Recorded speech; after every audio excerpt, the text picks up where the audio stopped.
Thanks. Welcome. This is week 3, and this week I was just chatting with Lori and Melanie about how fun this week is because it's the math of creating the podcast. So for me, this is like the easiest part. This is not the part where we're not really doing how to market it. We're not doing how to name it. We're not doing, we're basically doing how to have it be real in our hands, which is kind of the easiest part if you think about it, even though there are a lot of choices that go into creating this moment where we get to do that. But before we do that, maybe let's just update us. Lori, I know your podcast has been really chatty with you. And you're a new grandma again, right? Well, I'm going to be. Yes. Oh. Yes. Yes. So let's go over your show title again. It's the Wealthy Lala Podcast? Yeah. Well, actually, what's really interesting is when I've played with the names, I do get like the Wealthy Lala, like just that, like without my name, every time I play with the papers and stuff. So, and yeah, like it's almost like it desires the intrigue of what that is. So the Wealthy Lala Podcast, right? Yeah. Okay. Yeah. And Melanie, yours is it True Creator Podcast or The True Creator Podcast? The True Creator. The True Creator Podcast. And we are all one with creator. So we all get to claim creator. Every single being on the planet gets to be creator. And we are creating our universe. And we are a creator, and our bodies are creators. So it's okay to be creator in case there was any, there are others who might feel differently, but the deeper you get into the whole space of religion and you connect with true creator, you connect with creator that is you, and that you're a piece of creator and a piece of creation. So it's really all one. So it's okay to name oneself as creator, right? Because if you weren't creator, then you're the tail of the dog that gets wagged, which is what most of us choose a lot of the time, and it's not that fun. I'm going to have to write that down. I just got wagged. Oh, crap. So I just got shown to kind of play with you on that it is the essence of all beings, and all of our molecules and all of our cells have the whole universe, and each molecule, each cell has the whole universe in it. And each of us creates. And so this unveiling of the creator within, it's really pretty fabulous that one look at your logo and we're like, yeah, she's a creator. Okay. So I had to just play with that. Anything else you guys want to get out of the class today that other than just kind of walking through the house? Not at the moment. Like I have a couple of questions in my head. They're not urgent. I'd like to see where this goes, and it might actually answer some of them. Okay, good. Yeah. And the other participants were funny because they definitely communicated with me all week. So I'm just going to trust that who's here is meant to be here for our DIY adventure. And so the first thing I do is I go to Google Gmail, and I get a Gmail just for the podcast, and then I name it the podcast, and then I name it because when I'm submitting to iTunes, it's really nice to have a clean place that's just that. And also that Gmail doesn't have anything else on it. So I made one that was the Erica Glessing Show at gmail.com, Gems with Curry Glassell at gmail.com, Audacious with Jennifer Kramer Lewis at gmail.com. So the first thing I do when I'm creating a podcast. So Lori, do you want to be the test monkey? Do you want me to make yours for you, baby? Okay. The one thing I was just wondering is, I'm just gonna. No. Go ahead. I'm just gonna. I'll just build a show for you. Anything that I create, you can uncreate and change. Mm-hmm. Okay. do you want to be the test monkey, or do you want me not to use you as a test monkey? For some reason, I'm getting it as heavy. So go ahead if Melanie's, yeah. Melanie, do you want me to create yours at the back end just for the fun of it? Okay, you're muted, but I can see the yes. Okay, cool. So I just go to Gmail. I'm going to put it on share screen.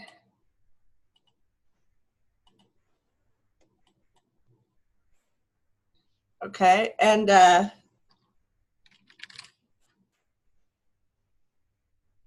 I just do the same thing like with every show. Oh my goodness. Okay. All righty, stop share. I'm gonna pause the recording real quick. So that's funny. So because we're in a kind of a public class recording setting, what I'm getting is that I shouldn't use a real person or a real show. Oh, you know what, guys? I have a horse show that I want to make. So I'm just going to use that. I'm going to make that. So it's called, well, the name's still being morphed, but it's called Talk to the Horses. Okay. So are we on share screen? There. Mm-hmm. Okay, so I'm at Google. So I'm going to go Talk to the Horses podcast at gmail.com. And the reason I set up a clean Gmail is just to keep, when I'm just submitting to iTunes, I want to have a clean email that only is related to the podcast. Now, as soon as I'm all set up with the podcast, I often go back and use my regular email, so I don't have gobs of emails everywhere. So often this Gmail will only be used in the inception of the show, in the conception of the show. But I found that it just works really nicely to keep one clean Gmail to connect with iTunes for the podcast creation. So I'm going to go ahead. I'm going to create an account. So I'm going to go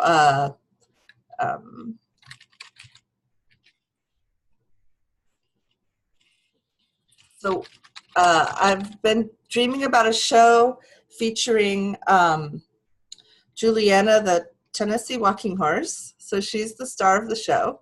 She's going to be, so it's Talking with Horses at gmail.com. Or was it Talk to the Horses? I think it was Talk to the Horses. Maybe it was Talk to the Horse. This is a little bit of a problem. Normally, if we were doing this, we would have our, so I'm going to call it Talk to the Horse. What do you guys get? Talk to the Horse podcast or Talk to the Horses podcast? It's about, we're going to talk to horses. Horses or horse? If you're talking to plural, then it allows, yeah, I would do the S. Okay. If you're just talking to one, then that. Are you, oh, you are recording. Okay, never mind. So basically now I'm creating a Google account for my podcast. So if we weren't kind of on the fly here, I would have had this all organized before I would actually create it. But we're doing this for fun. And then I just give it a nice password that I can remember, which is really important. So I'm going to go like,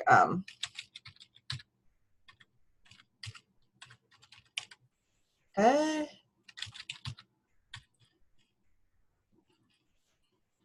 And you have to have like, you know, a capital letter and a little letter and a funny thing and all that. Okay. So.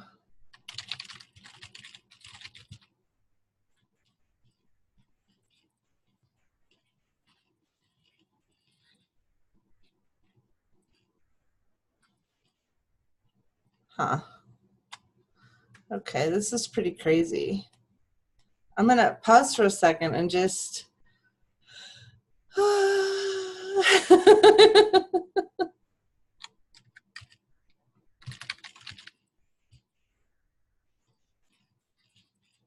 When I do this for clients, I always try to make it something like super easy that they'll remember, if that makes sense.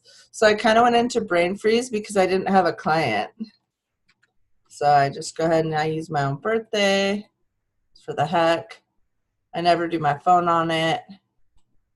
Heck. Okay.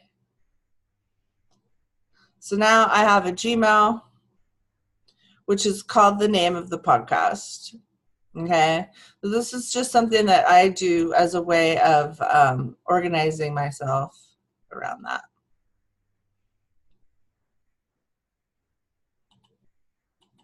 Okay, welcome to my new Google account. Now is the fun part. We're going to go to Podbean. Okay, and we're at Podbean. So this is podbean.com. I'm going to pause and just share with people a couple of things around how it works as far as how iTunes works as the distribution, but it needs to have a broadcast part.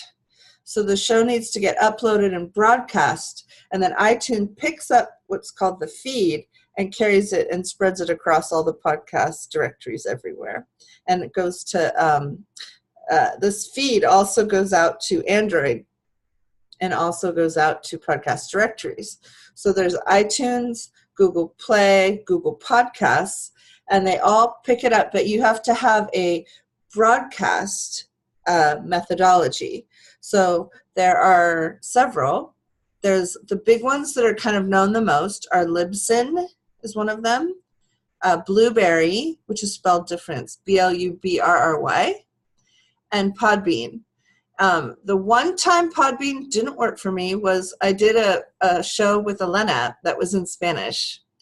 And Podbean has it only English. You can only categorize it as English for whatever reason. So when we had a show that was a different language, we wanted to categorize it as being Spanish speaking because she's in Mexico. And we really wanted it to be a major podcast in Mexico. So it didn't make sense to have hers be an English-speaking podcast in Spanish. So that was the one time when we chose a different source. There's also one that is free. There's only one that I know that's free, and it's called Anchor. Now, Podbean is free up until a certain number. Pretty quickly, you have to spend about $100 a year to keep your Podbean account broadcasting nicely. This is the one that I've chosen for all my clients, the Podbean. However, Anchor is completely free, and the only thing is they own rights. So you give up rights. So that's the give and take that I haven't been willing to do. So, but just as an overview, I'm not like getting paid by Podbean. I don't get any, affiliate fee from them. There's nothing. I've just found their system to be the one that worked best for someone learning that could have a show that was very professional, that worked very well in all the directories. And Podbean's always, the nice thing about having a good provider is they're always looking at ways to get you more out there. So one thing Podbean just did is they added Spotify automatically. So your show will automatically get on Spotify. They're always looking for ways to help their clients. So I just like them as a service provider. My show started in 2017, so I've been with them since mid-2016. And they've never gone down. They've never not worked. It's never not been operational. So for me, this has been the system that kind of created the most ease for my show. But I want to let everyone know that as I'm teaching on how to build it on Podbean, there's no financial affiliation between me and them, except I pay them too. So, and there's always new ones being built. And so if you have a cutting edge system that in your head that you want to try to explore, I don't really, does that make sense, guys? Is there any other questions on like the broadcast tool versus iTunes? Do you guys get that pretty good? I'm like the broadcast tool is the Podbean itself. Right. They're the back end broadcast. Yeah. Okay. It would be like a TV, like it'd be like you go to a TV station and you make a show. And the TV station broadcasts it out, and then let's say like everybody picks it up and carries it. All the Comcast providers carry it. They all carry it. They can't carry it till it exists. So like who's your, so if you have like a provider of your internet, of your TV services. In my town, it's called Xfinity. Comcast Cable is a big one. However you get your TV, DirecTV is a big provider. But they actually carry streams of broadcast, and they tune in, and then that station is now live, and then they broadcast it out so everybody can see it. But their job is just pulling in the station and pushing it out, and that's what the iTunes job is. So it's not the station. And that is just something that everyone gets so confused about, because iTunes has made themselves synonymous with podcast. But in fact, you can't make it on iTunes. All they can do is pick it up and then share it for you. Okay? Does that make sense? I know it's actually okay that we spent some time learning that, because it is something that really gets people kind of sticky. They don't understand the systems, and then they don't really get how it works. And it's really nice to have a lot of clarity around how it works. And just as a little background, my mother did work for a public television station. And so I was raised from very little in a public TV station setting. And then I ran public relations for a TV station in San Jose. So I do come from a background where I get this at a kind of a strange level, like a deeper level than most people. But it's not really, so I'm going to just share one more term with you. This is another term that gets us confused. It's called RSS feed, okay? So an RSS feed is basically a standardized way that people can grab things. So it gets pushed out, like in, it'd be like if you wanted muffins, and it'd be a standardized box of muffins, and then they would put all the muffins on the shelves and you'd go get all the muffins. It's not that complicated. It's like the RSS feed can be a blog, but in the podcast case, it's going to be a piece of sound technology. So it's going to be your MP3. So you're going to upload your MP3. It's going to give you an RSS feed, whatever service you use. It's going to give you an RSS feed. That's what the code of that, which is RSS feed / Wealthy Lala / RSS or something like that. I'll show it to you. That's the piece of information you need to give to the directories to start carrying it. Okay. What's really cool, so WordPress also has RSS feeds of blogs. So an RSS feed is simply like a tool that just helps you share something to the masses with more ease. So it's nothing more, nothing less than that. And you don't really have to get like any of the coding. You don't have to understand any of it. You just say, okay, here, I'm going to put my show here, and then it's going to go there. You don't really have to get all this. Once it's all set up, you don't really think about it much anymore. Like once you set it up, you're just like, okay, I'm doing my show. I'm not worrying about this piece in the middle that we're doing today. Okay. So now what I'm going to do, I'm going to create this show. So Talk to the Horses podcast. Okay, but I should share screen. That would be really nice, wouldn't it? Be so nice if I shared DIY on this. Okay, so Talk to the Horses podcast at gmail.com. And then I usually start a file where I put all my podcasts.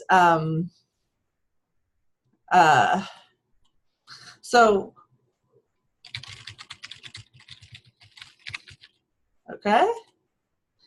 So now, all right. So now you have your email that you put in here. And again, I like to give myself my own Gmail, but you certainly don't have to do that. One of the other things is I often have a virtual assistant or someone help me with my podcast. This gives them access to that Gmail, but not to my personal Gmail. So this way I can keep my podcast Gmail and my podcast stuff separate. And again, it's just something that I like to do. It's not required. So now we're going to actually do the subdomain. Okay.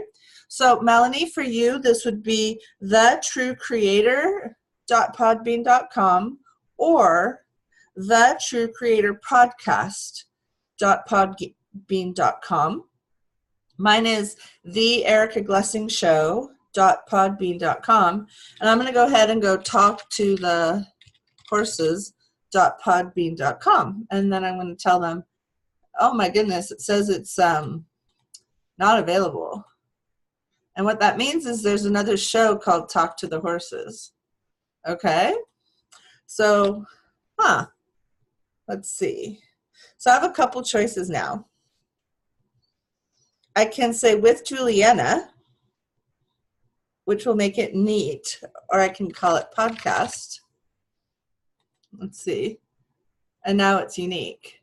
But now that also told me that there's another podcast called Talk to the Horses. So now I want to go Google that and see what else is created. Let's see what that looks like. Oh, it's mine. Cool. All right. So I already created it. So I'm going to be okay with that. All right. So Talk to the Horses podcast.podbean.com. So now I have a name, I have a Gmail, and I'm going to create the account. All right. Once I create the account, it's a little painful to change the name at the Podbean level. Okay. So we really do want to get clarity on our name prior to typing that in. Sorry, those guys. So I'm going to go ahead and create the account.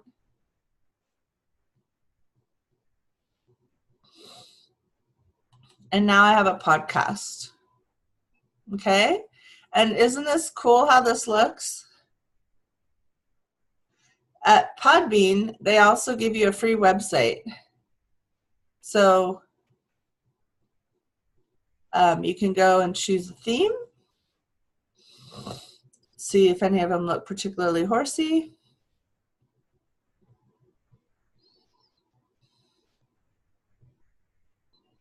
I kind of like that one. Okay. So basically now I have the back end of the podcast. I'm going to just jump ahead. I'm not putting in the logo yet, but I'm going to go ahead and publish an episode.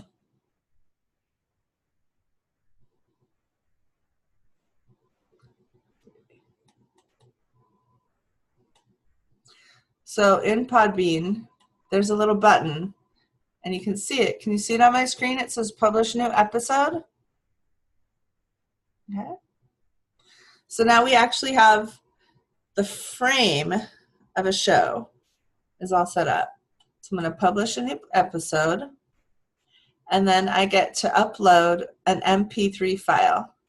But it wants me to confirm my email address, and luckily, before it's going to let me do that, luckily I have the Gmail set up. And the only thing I have in my Gmail, can you guys see that, is confirm your email address. So it's really easy to find. Often these go into spam. It seems like such an easy thing to confirm your email address. Like you wouldn't have to do a lot of tech on it, but it is an area where these get lost. And honestly, if you can't confirm your email address, then you don't get to have your podcast. So it's one of those important steps that people forget. So now we're going to upload a file. Okay, so go ahead and refresh. Okay. So I'm just going to give it, let's see. So I'm going to call it Talk to the Horses Podcast 101.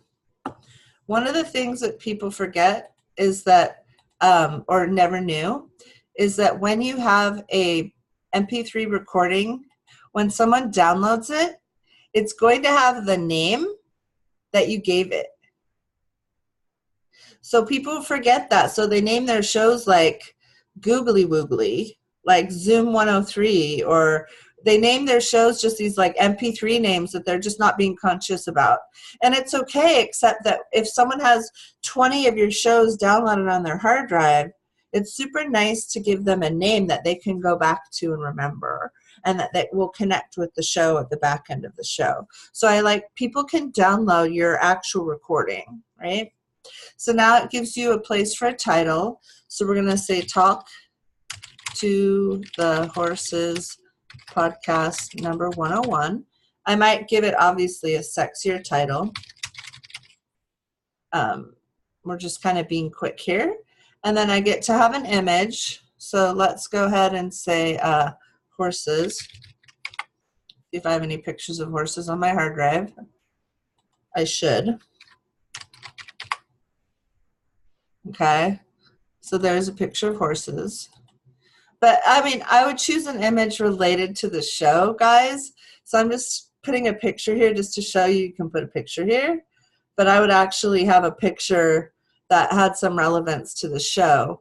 And one of the things you can do is just put your logo there. If you don't have a lot of images that you want to use differently with each show.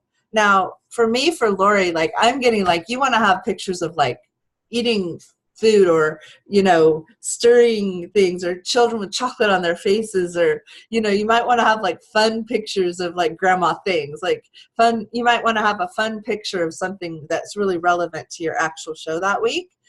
This will show up when you do the social media sharing. Okay. So, however, it's not, you need to have a picture with each show, but you can use like your logo every time also. And that will brand your logo. So it's not required to use a different show picture every time, but it's a nice thing. And then again, I'm not going to do this real in depth right now because we're already like halfway through the show, through this class, but I'm just going to say, I'm going to call it Talk to the Horses podcast number 101. And here I would be like, in this episode, Juliana, Tennessee walking horse gets questions from her neighbor who is very unhappy being stuck in her stall all the time. We talk about how much exercise is good. I'm just making it up, guys. Now, one fun thing with each description is to add a way that people can interact, play with you, or learn more from you. This is the part where we get the audience connectivity. Okay? This is a super, super, super important part.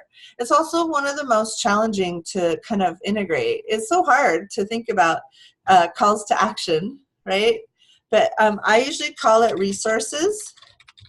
So maybe in some future time I'll have a book called I Talk to Animals, which I don't yet, but what if I do? So for right now, I'm not sure what I would do as a resource for talking to animals, but maybe I would choose like Valley Vet Supply. That's my favorite outlet for horse products. So I might do a link to Valley Vet Supply, and I might maybe recommend the horse calming, like if the show talked about a certain thing. Like I might recommend a product and then have an affiliate link on it. Or you might have let's say for you, Lori, let's say you put your recipe on a website or a blog, right? So let's say you did like some really fun things you don't have to bake, right? Like you did Rice Krispies, something you don't have to bake, something, you know, then you might have a blog where you have the recipe of how you can make something with your grandkids. Maybe, oh, you know what I got was like something like the oranges with the candy canes or something, you know. So you could put something on a website, that a blog that would have more in-depth information about what you shared with your podcast audience, and you would say, go here for that. Juicy, yummy stuff. Okay, now that's basically it. And guys, I'm going to go ahead and publish it, and it's really bad because it's actually a recording I shouldn't publish, but we're just going to publish it for the fun of it, just so you can see how it looks. Now what we want to do is we want to connect our Facebook, Twitter, LinkedIn, Tumblr, Google+. All these things will automatically go to your social media. So you don't have to worry that much. I mean, you still should take some time to promote your show, but we're going to have all these things automated, which I'm not going to do right now. And then you can see what it looks like. Basically, Talk to the Horses. I didn't name it right. I didn't fix it. But isn't that interesting how quick that was, guys? So that's really, and I think what I might do is do a slower DIY of that exact how, because that went by pretty quick. But why don't I see if you guys have questions on what we just did?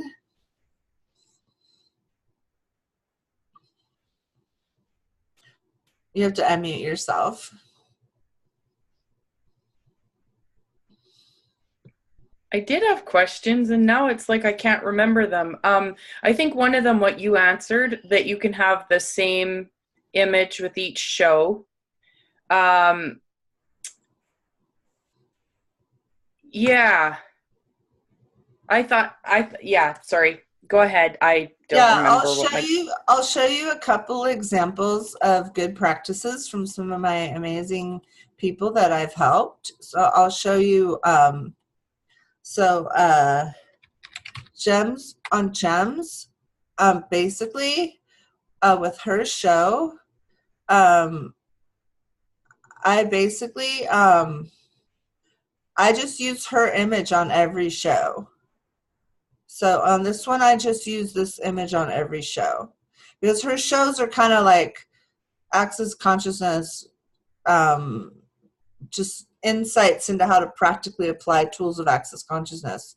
So they don't have, like, for me, I'll tell you something really interesting with Lauren Polly. Now, Lauren Polly does a most amazing job of putting images. So this is what she does. She takes her website and then she puts this on it to go to her podcast, okay, which I think is a really good practice. Now, with her podcast, she makes it really all about images. Do you see? So this is a complete opposite. And oddly, they both work. Does that make sense? So she goes ahead and takes Unhiding All of You, Keys to Creative Living, and then look at that image. It's such a contribution, right? It's beautiful. Now, I have another one. Okay, this one they do a really good job of the resource piece, okay? So they have sponsors, and then they have, so they thank them. And then on every single show, and Melanie, I'm getting a pretty big hit on this, and also Melina, who's going to maybe come up, join us tomorrow in person, about the show. For more information, Breaking Free Mediation, please visit this. To get your free 5-minute calming meditation from this guy who's been featured on our thing, go here and get this free meditation. To get your copy of her book, How to Achieve Emotional, Physical, and Spiritual Freedom, visit the Amazon website. So they're sending people to go buy the book on their and they put this about, and you can see it's pretty chunky. This is on every single show. So not everyone does that. EOFire does that. I'll show you on EOFire. This is the one that they happen to feature moi. So what he does, I really like some of his practices. So EOFire has some really nice practices. So resources mentioned. So here's some resources mentioned. So he asked me during the show what was one of my favorite books. And so he links to it. And then he has a link to my website, a link to a complimentary masterclass that I built for his audience. And then he has his own free podcast course and his own journal. So he talks about, like, and then Audible is he gets $15 or something if anyone signs up for Audible from this link. So this is how he makes his money on his podcast. Then he has 3 key points. He has some sponsors, and I don't do the time-stamped show notes. And look, he has little pop-up things that show up all the time. So, and then he has his favorite. I should really get the full transcript, shouldn't I? Since it's me. I should really get that. I'm going to go take that. Wow. That's a lot to say in 20 minutes, huh? I'm going to go copy my transcript. How cool is that? So those are just some of the practices you can have in building your show description. I really want to encourage you to let your show description be a factor, but the most important piece of your podcast is always your sound creation. So now that we're done kind of showing where the sound's going to go, I'm going to spend a little time on the how to build the actual sound creation, okay? Because that's really one thing that we want to think about is this is going right in people's ears.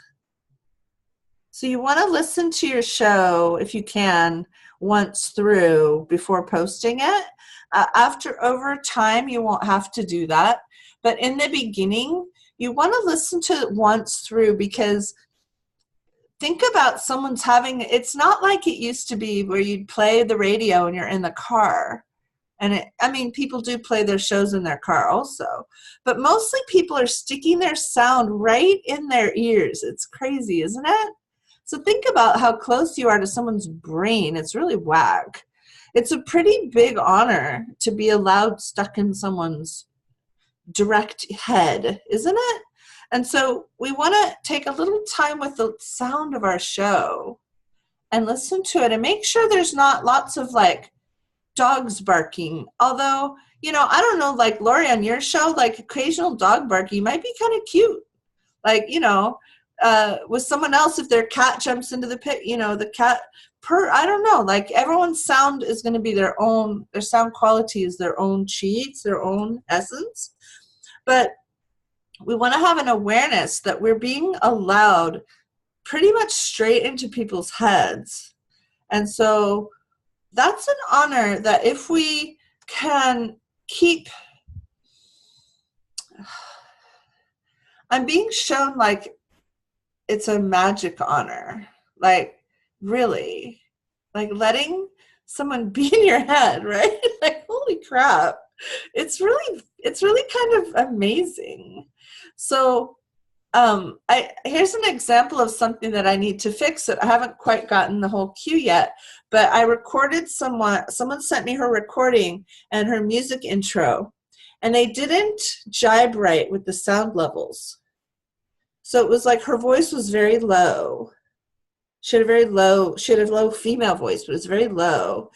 And then she chose this really loud, bouncy up music, which is fine. It was actually a really nice music track.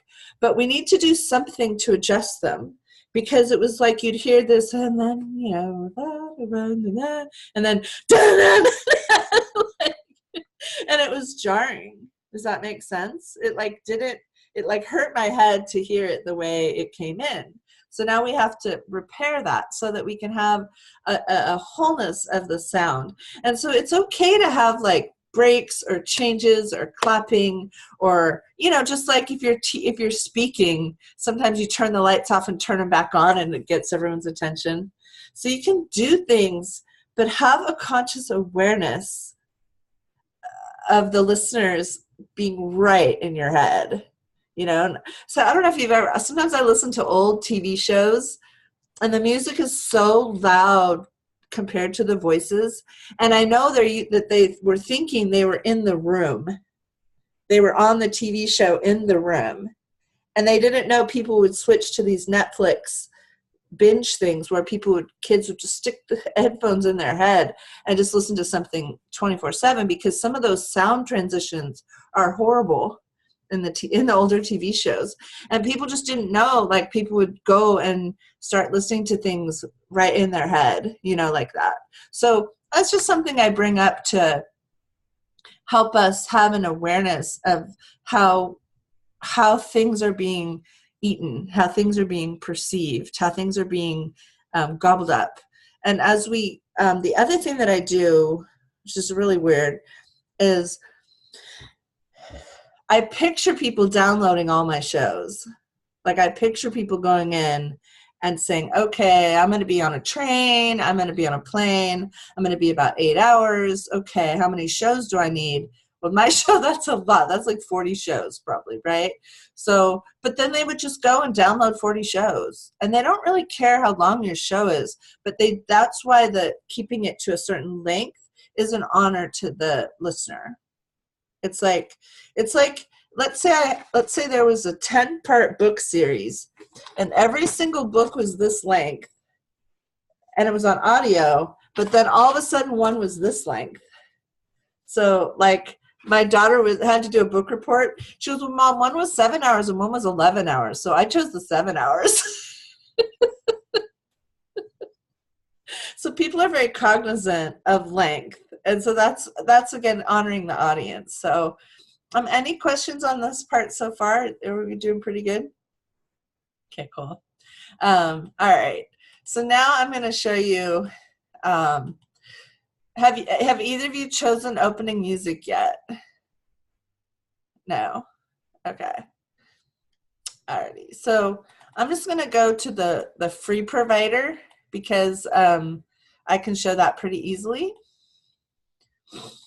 So this one is called Purple Planet. That's where the other big one is Audio Jungle. Okay. Ooh, they have some Christmas stuff. So they have upbeat, inspirational, hope, emotional, kids, playful. I wonder how different those are. Dreamy, tense, creepy. What do you guys think I should check for my horsey one?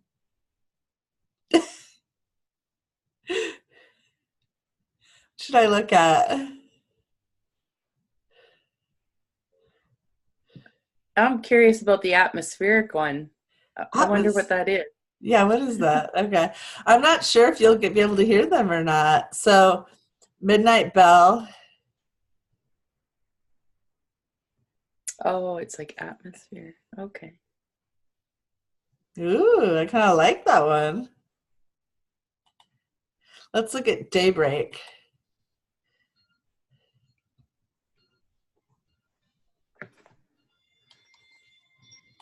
Neat. And then I was kind of also attracted to Playful. Crafty Critters.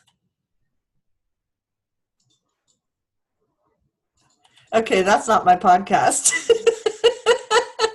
So, Squirreling. That sounds like me. I love that one. Can you guys hear those? Yeah?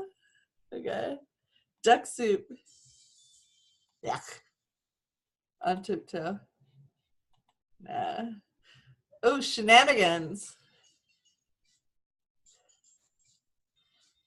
Oh, those are really fun. So, this is something that what I generally do is, let's look at Sneaky Steps. What's that?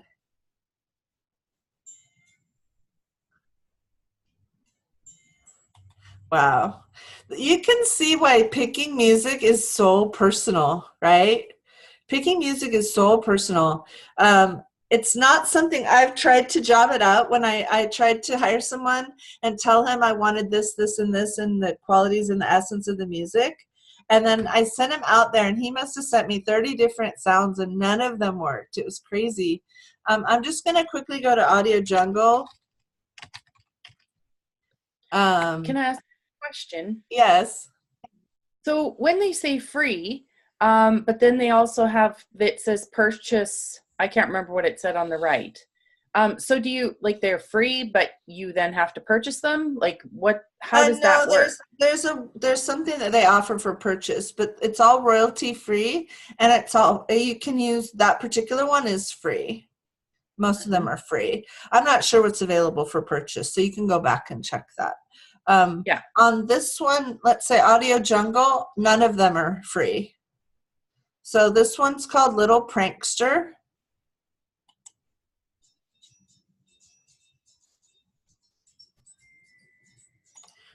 This one, I wonder if this one.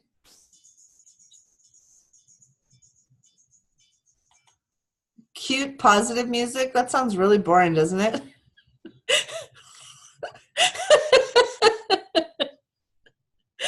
Magic Fairground Plink.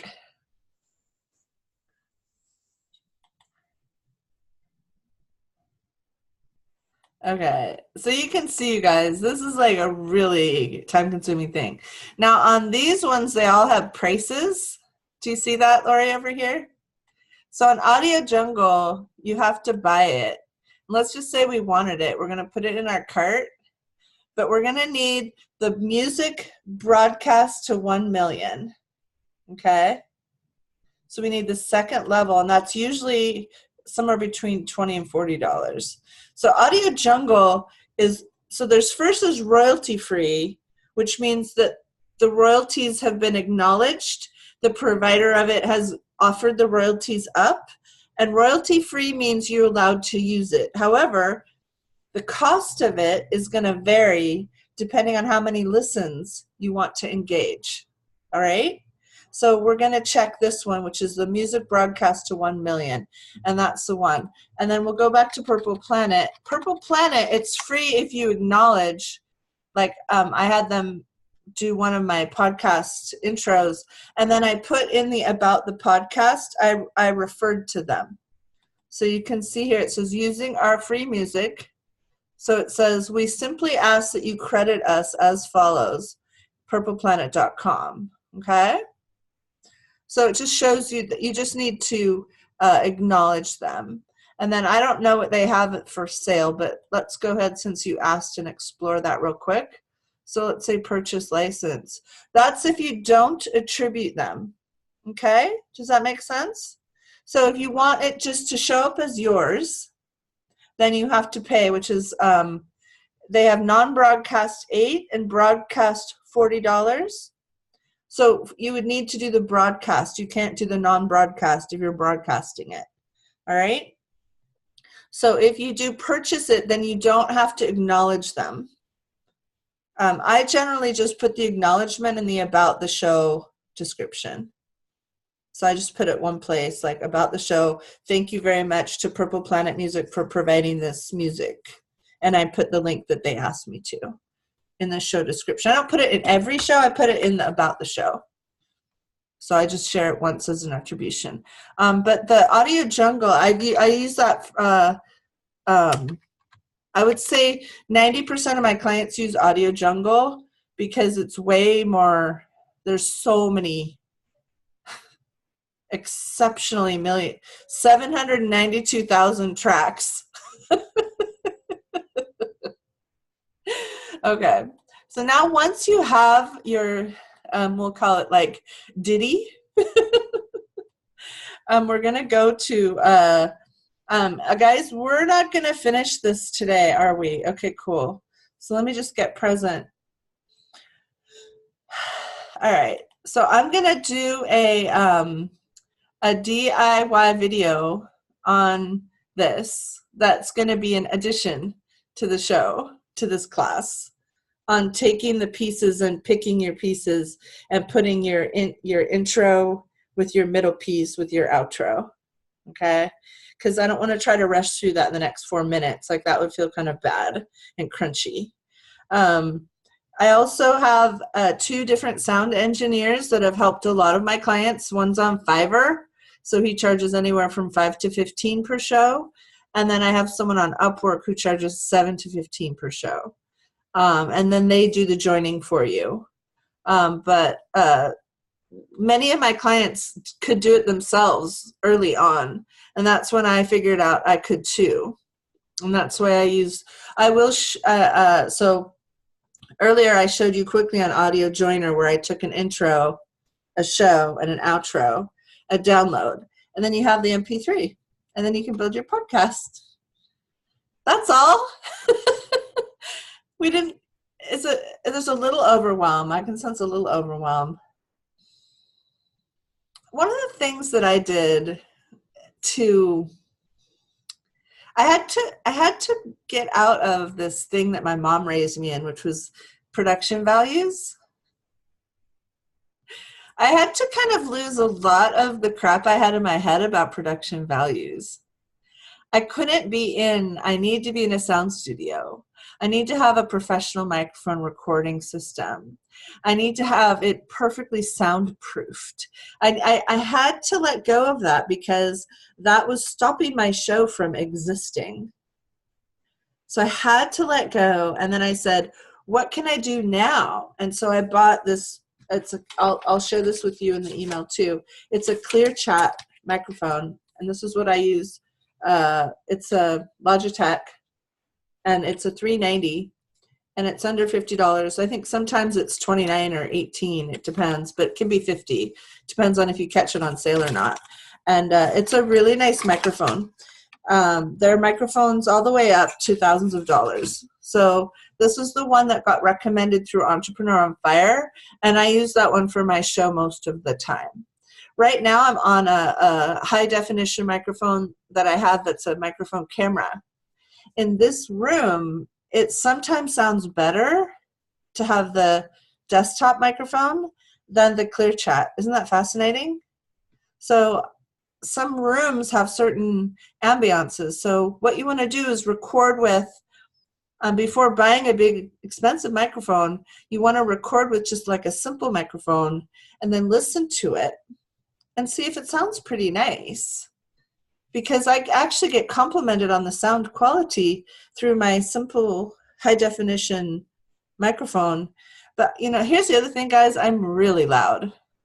Like I'm loud. Like I have a loud booming voice. So my voice does well in a big room. Like I often don't need a microphone when I'm public speaking. It's like everyone else needs a microphone, and then there's Erica. So the other microphones you see are kind of the handhelds or the big podcast microphones.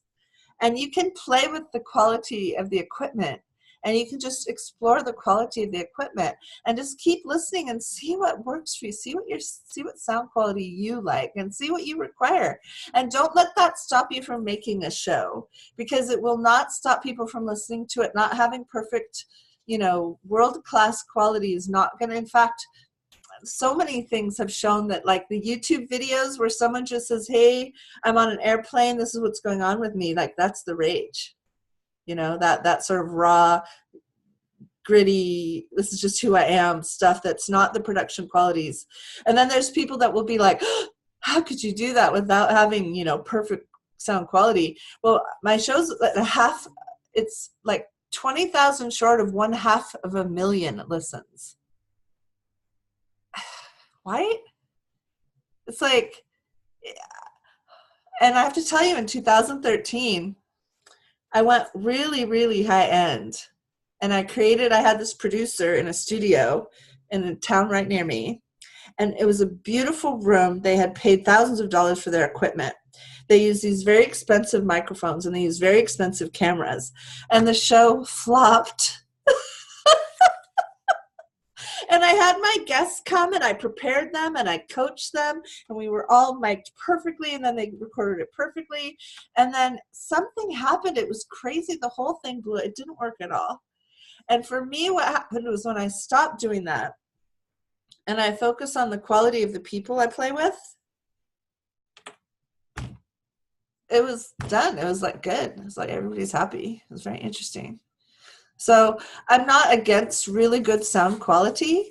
And I do believe that as your show trajectories up higher and higher into the top iTunes ranked shows, as you get more and more, and if you choose to kind of go at that big level, then you will want to keep amping up the quality of the production.